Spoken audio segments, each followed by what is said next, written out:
레위기 18장 22절에서 26절까지입니다. 22절에서 26절까지입니다. 제가 먼저 22절 읽겠습니다. 22절부터 26절까지. 제가 22절 읽습니다. 너는 여자와 동침함 같이 남자와 동침하지 말라. 이런 가증한 일이니라. 너는 짐승과 교합하여 자기를 더럽히지 말며 여자는 짐승 앞에 서서 그것과 교잡하지 말라. 이는 문란한 일이니라. 너희는 이 모든 일로 스스로 더럽히지 말라. 내가 너희 앞에서 쫓아내는 족속들이 이 모든 일로 말미암아 더러워졌고 그 땅도 더러워졌으므로 내가 그 악으로 말미암아 벌하고 그 땅도 스스로 그 주민을 토하여 내느니라. 같이 읽읍시다. 그러므로 너희 중 혹은 너희 중에 거주하는 거류민이나 내 규례와 내 법도를 지키고 이런 가증한 일을 하나라도 행하지 말라. 아멘. 선교사님은 오전에 제가 소개를 했습니다. 우리 선교사님을 위해서 더 이상 깊은 소개를 하지 않겠습니다. 우리가 말씀을 듣는 게 중요하니까. 니카라과에서 지금 선교 사역을 하고 계십니다. 우리 임수택 선교사님, 우리 박수로 환영하겠습니다. 귀한 말씀.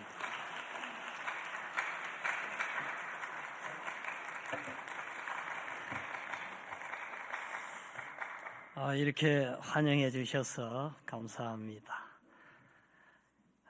저는 중미, 센트럴 아메리카, 중미에 있는 니카라과에서 선교 사역을 감당하고 있습니다. 근데 제가 여러 번 니카라과에서 왔다 그래도 사람들이 하루만 지나면 과테말라에서 왔냐고 물어봅니다. 그만큼 니카라과에 대해서는 잘 알려져 있지 않는 것 같습니다. 거기는 인구가요 한 700만 명쯤 됩니다. 그러나 해외로 벌어먹고 살기 위해서 한 200만 명이 나가고 실제 사는 인구는 한 500만 명쯤 된다고 합니다. 땅 크기가 한반도보다, 그러니까 남한보다 조금 크기 때문에 거의 사람이 안 사는 땅이 많습니다. 1년 내내 덥고요. 한 35도에서 1년 내내 왔다 갔다 하면서 우기철에는 비가 오면서 덥고 건기에는 비가 안 오면서 덥고 또 덥고 또 덥고 땀때기 납니다. 거기서 저는 이제 신학교를 운영하고 있습니다. 교회가 정말 부흥하고 있습니다. 교회마다 어린이, 여자분들, 노인에 이르기까지 차고 넘치고 막 들어오고 있습니다. 그런데 신학교를 나오고 또 이단을 이렇게 대처하고 교회를 바람직하게 이끌어갈 교역자가 거의 없습니다. 그래서 신학교를 세워서 지금 교육을 하고 있습니다. 제가 어느 나라에서 왔다 그랬죠? 여기 칠량 제일교회 너무 잘 아시네요. 근데 잘 모르는 사람들을 위해서 제가 그래요.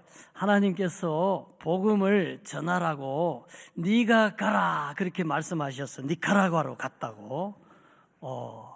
니카라과 제가 갔습니다.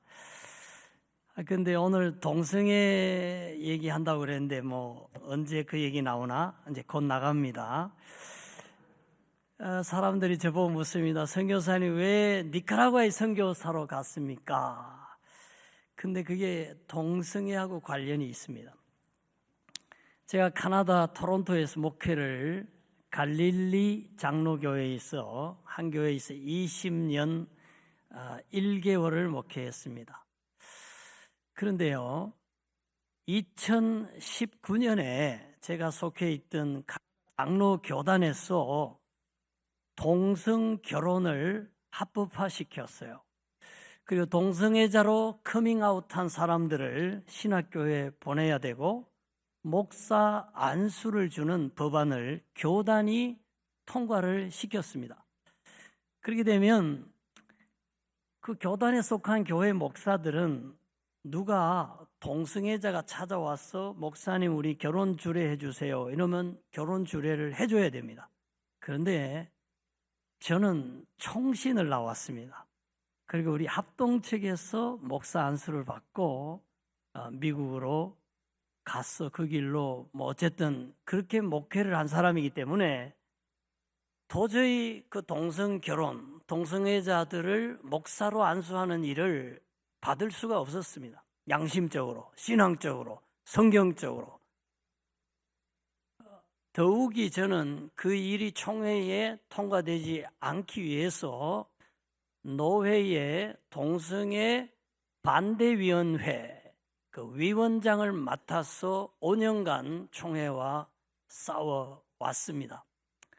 그러나 한 5.5대 한 4.5로 수적으로 밀려서 총회에서 그 동성애 합법안이 통과됐기 때문에 저는 이 가나다 장로교단에서 더 이상 목회를 할 수 없다 이렇게 해서 제가 옷을 벗었습니다. 그쯤 해서 하나님께서 또 니카라과로 선교사로로 그런 콜링이 있었기 때문에 지체하지 않고 이제 선교사로 가서 선교를 하고 있습니다. 그래서 오늘 제가 이 자리에 선 것 같습니다. 그런데 제가 한국에 와서 깜짝 놀란 게 있어요. 금년 7월 18일에 한국 대법원에서 아주 동성애에 관련한 판결이 하나 나왔습니다. 동성애를 하고 있는 남자 파트너에게 국민 의료보험 혜택을 부여한다 하는 대법원 결정이 한국에서 나왔습니다. 여러분 그렇게 되면 어떻게 됩니까? 동성애를 자꾸 조장하게 되겠죠. 동성애 하는 사람들이 굉장히 힘을 받게 되겠죠. 그런데요, 제가 또 놀란 거는요, 그래도 한국에서 제일 보수의 심장 그러면 대구 경북 아닙니까?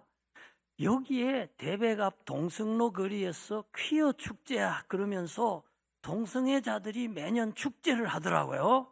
그걸 보면서 한국이 참 위험하구나 하는 것들을 제가 느꼈습니다. 뿐만 아니라 지금 DJ 대통령 때부터 현재까지 국회 법제사법위원회에서 계속 동성애를 합법화시키려고 하는 법안을 계속 토론을 지금 17년째 하고 있습니다. 언제 이것이 합법화 돼도 빠르지 않을 정도로 지금 17년째 법안이 이렇게 오르락내리락 하고 있는 것을 제가 보면서 한국이 위험하다 하는 생각을 하고 있습니다. 왜냐하면 제가 처음에 미국에 가고 목회하러 카나다 갔을 때 분위기가 딱 이랬습니다.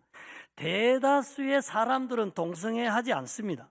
소수의 극소수의 사람들만 동성애자입니다. 그러나 언론이 동성애를 굉장히 미화합니다. 드라마나 영화나 예능 같은 데서 그런 사람들이 나오고요. 미화합니다.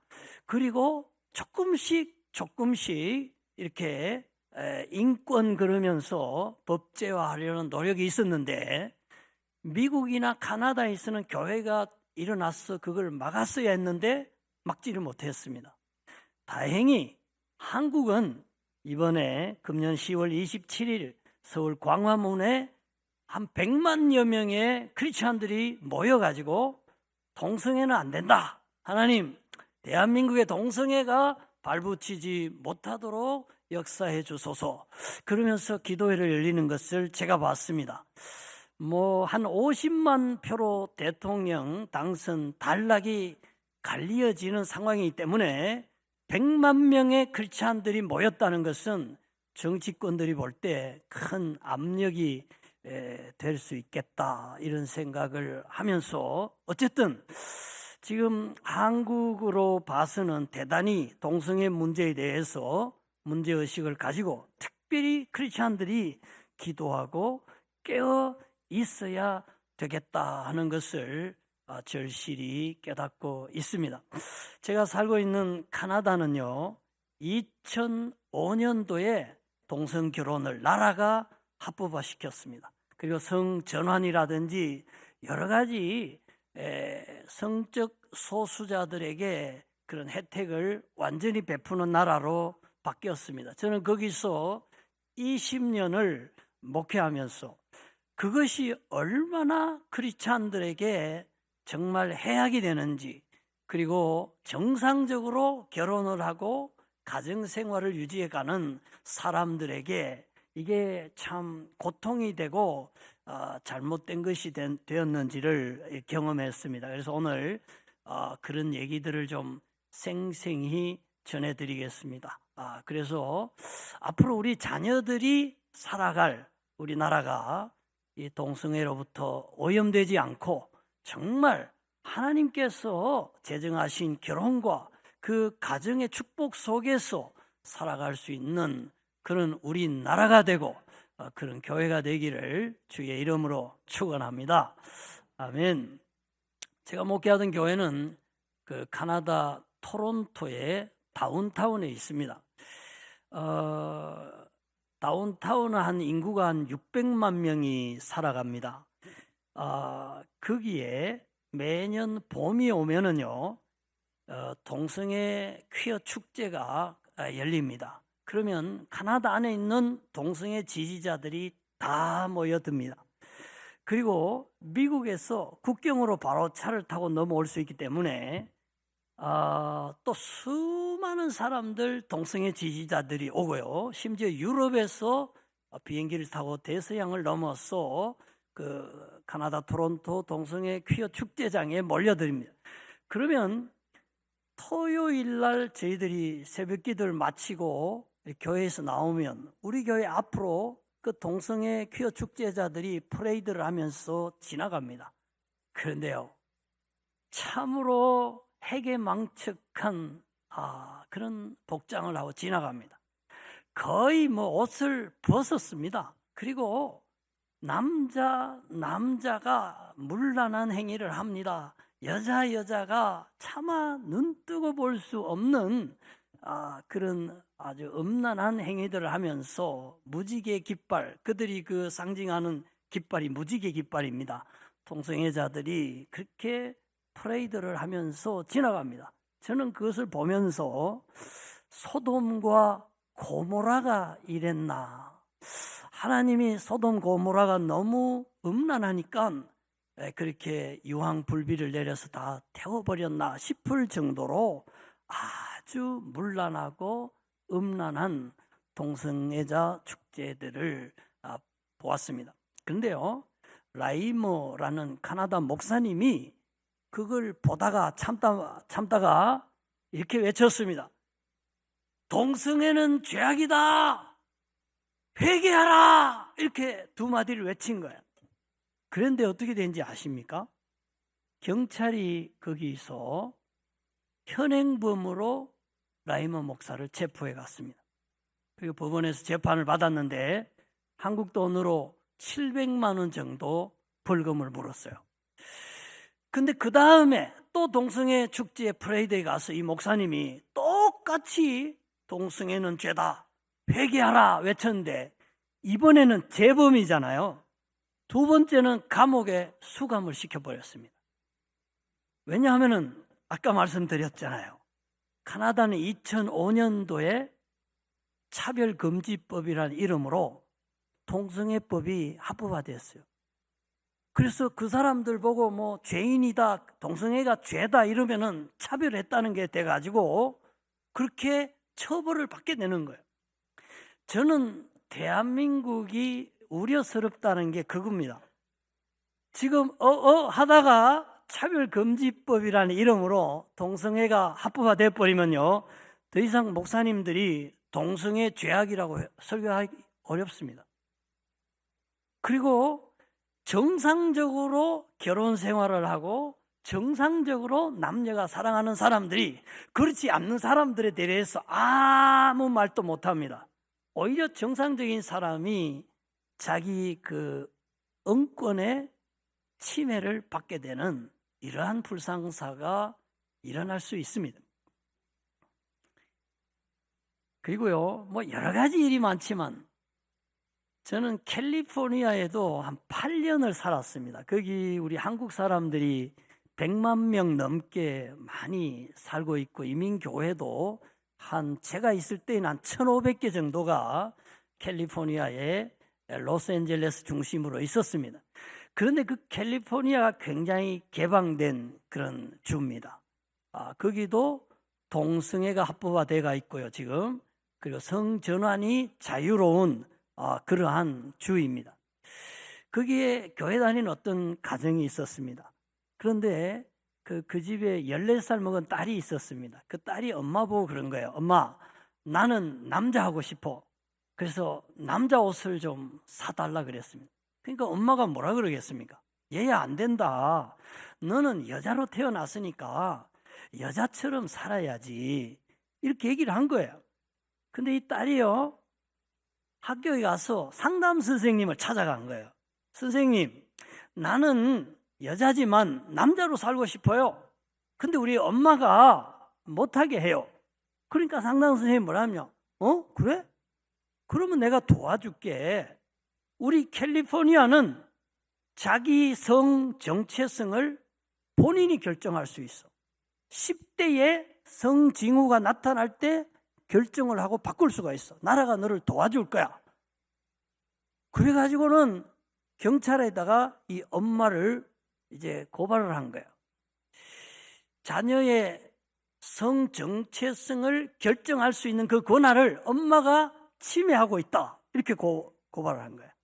그래서 법원에서 어떤 결정이 내렸냐면은 우리 캘리포니아는 자유롭게 성을 본인이 결정할 수 있는데 엄마가 방해했기 때문에 친권 자격이 없다. 이래서 양육권을 박탈했습니다. 그래서 14살 먹은 아이를 이제 시설에다가 맡긴 거예요. 그리고는 거기서 남성 호르몬을 투여하고요, 남자 옷을 입고 살아갑니다. 근데 얘가 남자 옷을 입고 남성 호르몬 주사를 맞고 3년을 거기서 살아가는데 몸에 부작용이 나타나는 거예요. 그렇지 않겠어요?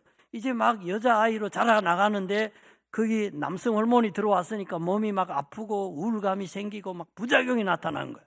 그리고 자기가 남자가 되면 행복할 줄 알았는데 행복하지 않는 거예요. 남자애들이 자기하고 안 놀아줘요. 왜 안 놀아줄까요? 진짜 남자가 아니잖아요. 여자애들도 자기하고 안 놀아주는 거예요. 왜? 진짜 여자가 아니니까. 그리고 얘가요, 외로워진 거예요. 우울증을 앓다가요, 엄마도 보고 싶지만 못 보잖아요. 자살을 해버렸어요. 17살에. 죽었어요. 만약에 차별금지법이 성전환을 자유롭게 할 수 있는 그 법안이 캘리포니아에 통과되어 있지 않았더라면 그 아이는 그렇게 죽지 않았을 겁니다. 지금 성전환이 자유롭고 이 동성애가 합법화된 영국, 미국, 카나다, 호주, 뉴질랜드 등등의 여러 나라에서 지금 많은 청소년들이 1년에도 3만 명, 4만 명씩 성전환을 시도합니다. 그리고 남자는 여성 호르몬을 맞고 여자는 남성 호르몬을 맞는데 부작용이 무척 많이 나타납니다. 그리고 똑같이 자기가 생각하는 대로 행복하지 않는 거예요. 근데 후회해도 돌아갈 수가 없어요. 이미 남자가요, 생식기를 다 거세를 해버렸어요. 후회해도 완전한 남자로 못 돌아가는 거예요. 돌아갈 수가 없는 거예요. 그래서 대한민국의 우리 아들, 딸들, 우리 손주들, 젊은이들에게 정말 바람직한 미래를 물려줘야 되지 않겠습니까?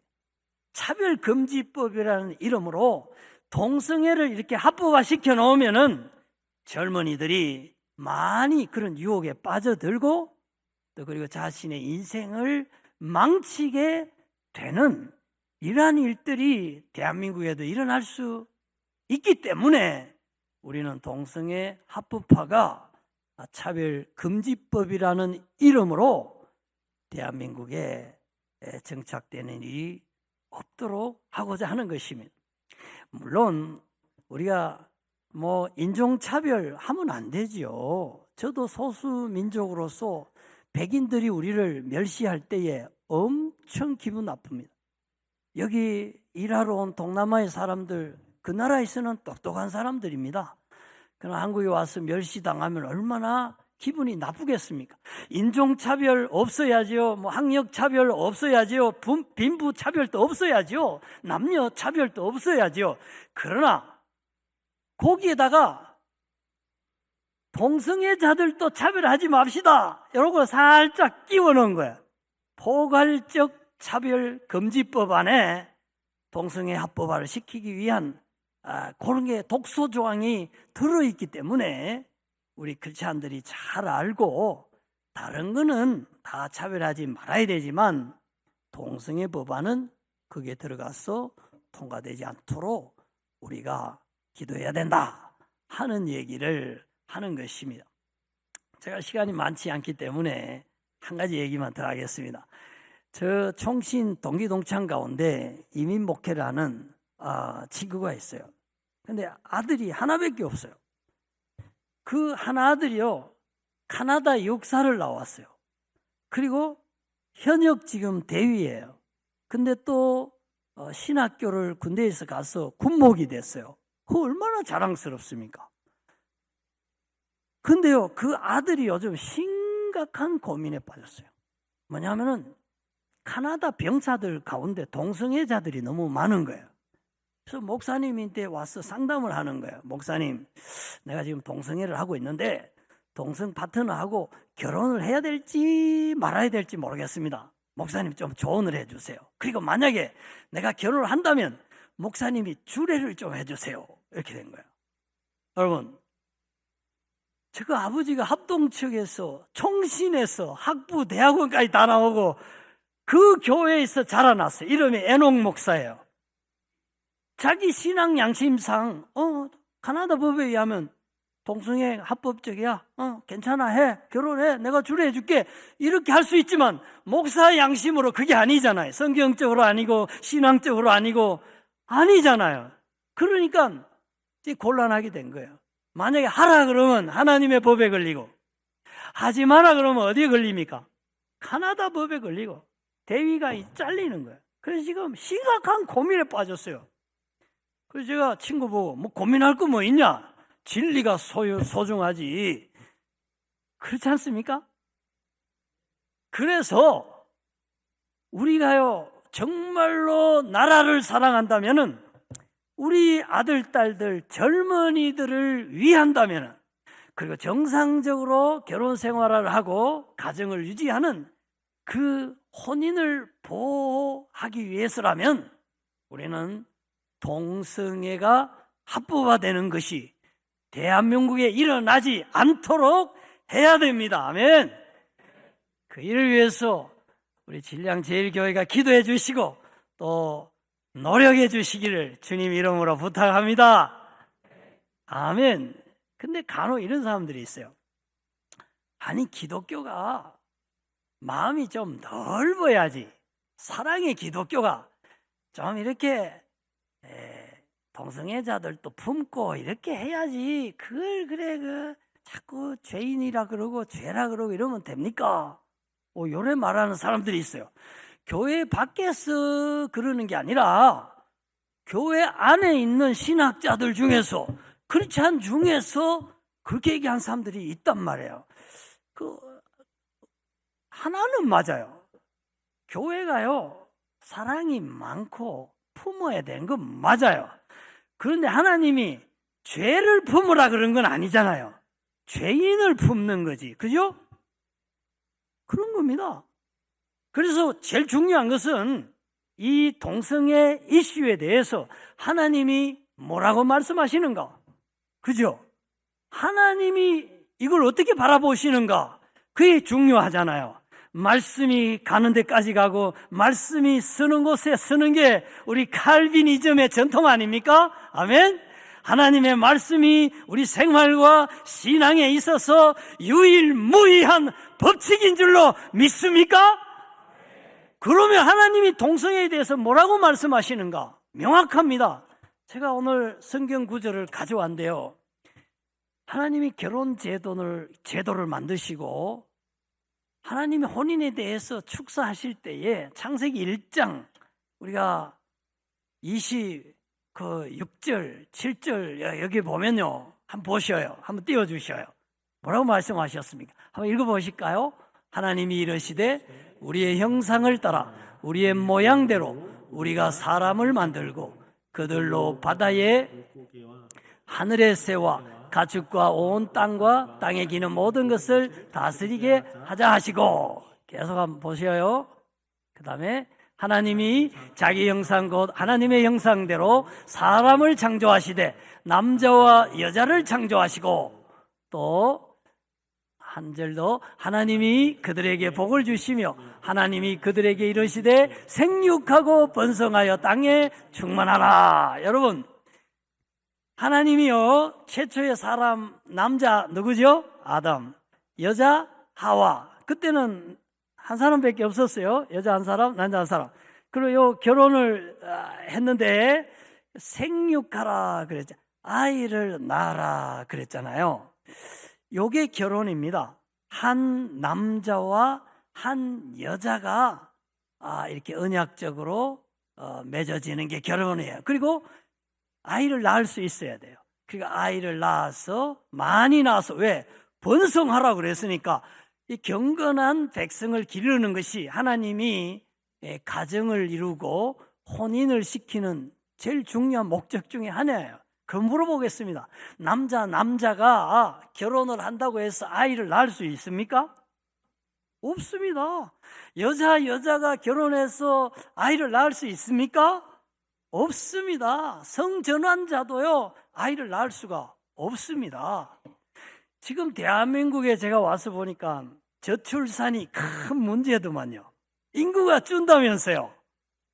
그래가지고 젊은 사람들 어떻게 결혼을 시키나, 아이를 낳으면 뭐 돈을 장려금을 주고 막 이런 방안들이 막 나오더라고요. 그런데 동성결혼을 합법화시키면 저출산에 도움이 되겠습니까? 안 됩니다. 더 줄어듭니다, 여러분. 그래서 이건 나라를 봐서도 동성애 합법화는 전혀 나라의 발전을 위해서도 도움이 안 되는 겁니다. 더 중요한 것은 뭐냐? 하나님이 결혼을 제정하실 때에 분명히 한 남자와 한 여자, one man and one woman, 이걸 바꾸면 안 되는 거예요. 반드시 한 남자와 한 여자여야 되는 거예요. 그리고 생육하고 번성할 수 있어야 되는 거예요. 아멘. 그렇기 때문에 동성결혼 안 됩니다. 성경적으로 하나님 입장에서 잘못된 겁니다. 아멘. 죄악입니다. 아멘. 그런데요, 사랑으로 그럼 감싸야지. 그래요, 사랑으로 감싸야죠. 그런데 사랑한다는 게 뭡니까? 내 자녀가 있는데요, 우리 자녀를 사랑합니다. 근데 사랑한 자녀가 도적질을 해요. 강도질하고 돌아다녀요. 그러면 진짜 내 자녀를 사랑하는 부모는 강도를 합법화시킵니까? 도적질을 합법화시켜서 도적질해도 괜찮다, 강도질해도 괜찮다 놔두는 거, 이게 사랑하는 겁니까? 아니잖아요. 진짜 사랑한다면은 얘야, 남의 거 훔치면 안 돼. 도둑놈이야. 사람 죽이고 패고 돌아다니면 안 돼. 강도야. 그거 죄악이야. 그렇게 하면 하나님이 벌 주셔. 그렇게 하면 안 돼. 그래가지고 착하게 살고 사랑하며 살고 남을 도와주며 사는 사람으로 만드는 거, 그렇게 하도록 다 이루고 그렇게 돌아오도록 기도해주고, 그게 참으로 사랑하는 부모의 역할 아닙니까? 아멘? 그러니까 동성애가 죄 아니다 그러고 동성결혼을 축복해주고 동성애를 합법화해주는 게 교회가 동성애자들을 사랑하는 게 아니라 그게 죄악이라는 것을 명확하게 가르쳐주고, 계속 그렇게 하면 벌 받을 수밖에 없다는 것을 알려주고, 그 사람들이 회개하고 돌아와서 착한 사람으로 정상적으로 남녀가 사랑하고 결혼하고 아이를 낳고 경건한 자손을 기르면서 하나님께 영광 돌리고 하나님의 축복을 받고 살아갈 수 있도록 해주는 것, 이것이야말로 진정한 교회의 사랑, 기독교의 동성애에 대한 사랑인 줄로 믿습니다. 아멘. 아멘. 제가요, 원래 이 동성애 특강을 보통 한 1시간 정도 하거든요. 근데 제가 보니까 4시에 사랑방 목자 모임이 있는데 내가 1시간 하면 오늘 사랑방 목자님들 다 참 힘들 것 같아요. 그래서 잘 알아들으시는 것 같으니까 제가 이제 결론부를 향하려고 하는데, 뭐 혹시 기분 안 좋으신 분 계세요? 제가 카나다는 2005년에 나라가 동성결혼 합법화 시켰고, 저희 카나다 장로교단은 2019년 15년 후에 요거 합법화 시켰잖아요. 그 중간에 이런 설교를 제가 많이 했어요. 동성애는 죄다, 하나님 만드신 혼인의 그 제도에 맞지 않는 것이다, 이렇게 되면 하나님의 벌 받게 된다. 정말로 막 그런 설교 계속 하니까 우리 교회 집사님이 한번 저를 찾아왔어요. 목사님, 이제 그런 설교 하지 마세요. 그래요. 아니 뭐 왜 그러세요? 그래. 아, 목사님 설교하면은 유튜브로 주일날 오후에 이렇게 온 세계에 다 이렇게 전송이 되는데, 혹시 그 동성애 지지자들이 보고 그 나라에 고발하면 목사님 감옥 갈 수 있어요. 그러니까 이제 그만하세요. 이래요. 그래서 아니 뭐 감옥에 간다고 그거 무서워서 그러면 성경에서 동성애 죄라고 했는데 교단이 지금 그걸 할까 말까 자꾸 막 이래서 샀는데 그걸 설교를 안 하면 그게 목사입니까? 나는 할 겁니다. 아, 목사님 안 됩니다. 아, 괜찮습니다. 제가 왜 괜찮다고 그런지 아세요? 그 사람들 한국말 모르니까. 그런데 그렇게 얘기하니까 아유, 목사님 아닙니다. 한국 사람 중에도 동성애 찬성한 사람이 있기 때문에 고발하면 목사님 감옥 가면 제발 좀 하지 마세요. 그래서 제가 아닙니다. 네, 거기에 대한 답변은 이겁니다. 집사님 잘 들으세요. 혹시 내가 동성애 설교를 하다가 감옥에 가면 집사님 면회나 자주 오소. 여러분, 동성애에 대한 우리 입장은요 확고합니다. 아멘. 양보할 수 없습니다. 성경에서 동성애를 해도 된다고 해석할 만한 그런 여지가 전혀 없습니다. 너무나 명확하게, 오늘 다 얘기 안 했어요. 레위기 18장 22절에 보면 남자가 동성애하면 안 된다 그랬어요. 로마서 1장 26절 거기 27절에도 보면은요, 그 부끄러운 일, 그릇된 일, 동성애는 하나님의 벌 받을 일이라고 명확하게 말씀하셨기 때문에 이거는 우리가 받을 수가 없습니다. 그래서 나라를 위해서도 동성애 안 됩니다. 우리 자녀들을 위해서도 안 됩니다. 정상적으로 이렇게 가정을 이루고 신앙생활을 하고 우리가요 정말 하나님 말씀대로 이 가정을 지켜나가기 위해서도 동성애는 받을 수 없습니다. 우리들의 자녀들이 정상적으로 사랑하고 정상적으로 남녀가 결혼하고 하나님을 함께 예배하고 정말 아들, 딸 낳고 잘 사는 그런 나라, 그런 우리 신앙적인 가정 다 되시기를 주님 이름으로 축원합니다. 아멘. 기도했으면 해요. 우리 자녀들 기도합시다 위해서요. 지금 우리 자녀들이 살아갈 환경이 너무 유혹이 많습니다.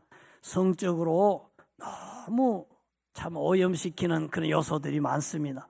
우리 아이들이 오염되지 않고 정말로 바르게 깨끗하게 내가 거룩하니 너희도 거룩하라, 성결을 주님 말씀하셨는데 그 주님 앞에서 거룩하게 살아가는 우리 아들, 딸들 되도록 우리 축복하고 기도합시다. 그리고 가정들이 얼마나 많이 흔들리는지 모릅니다. 결혼을 두 쌍이 하면 한 쌍이 이혼을 하는 그런 어려운 많은 불륜과 외도가 있는 시대를 가정이 직면하고 있습니다. 그래서 혼인의 서약을 지키고 가정이 남편과 아내에 대한 의무를, 사랑을 신실하게 지켜나가는 그런 가정이 되도록 기도하고요. 동성애가 대한민국에 발부지지 못하도록, 그리고 우리 교인들이 정말 말씀 붙잡고 거룩하게 살고 경건하게 살아가도록 기도하십시다. 우리가 동성애를 죄라고 말하면서 우리가 음란을 하고 우리가 음욕을 품고 내가 부도덕하게 살면 나는 동성애자보다 더 위선자가 될 수 있습니다. 하나님이여, 내 마음을 지키고 내 입술을 지키고 내 생각을 지키고 내 가정을 지키고 바르게 살아갈 수 있도록 도와주세요. 우리 주여 한번 부르고 간절히 기도하기를 원합니다. 주여